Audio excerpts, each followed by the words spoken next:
युद्धविरामानंतर सीमेलगतच्या गावांमधील जीवन आता पूर्वपदावर आल्याचं पाहायला मिळतंय। पाककडून करण्यात आलेल्या ड्रोन हल्ल्यांमुळे जम्मूच्या गावांमधील लोकांना सुरक्षित ठिकाणी हलवण्यात आलं होतं।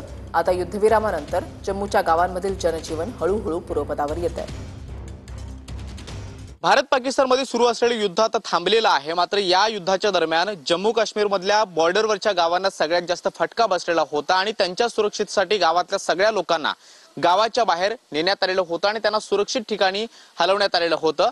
मात्र आता हळूहळू या गावातली सगळी लोक जी आहेत ती पुन्हा गावात परततायत। मात्र तरी सुद्धा बऱ्याचशा गावांमध्ये अजून सुद्धा स्मशान शांतता पाहायला मिळते।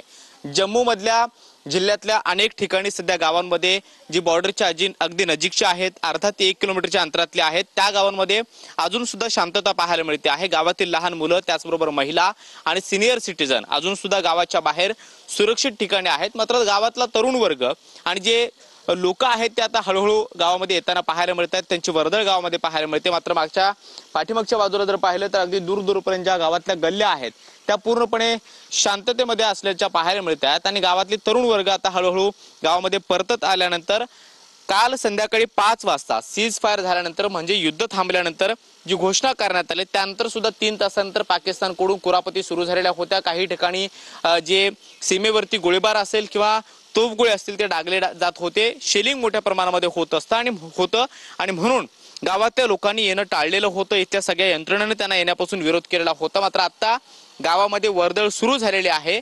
शेवटी लोक जम्मू मधले असेल किंवा बॉर्डरवरच्या गावातले असेल ते गावामध्ये येत आहेत। बाकी के जो लोग हैं जो बाहर हैं सुरक्षित जगह पे उनको रखा गया था। गांव की महिलाएं हो, छोटे बच्चे हो, सीनियर सिटीजन हो, वो आ रहे हैं क्या गांव में?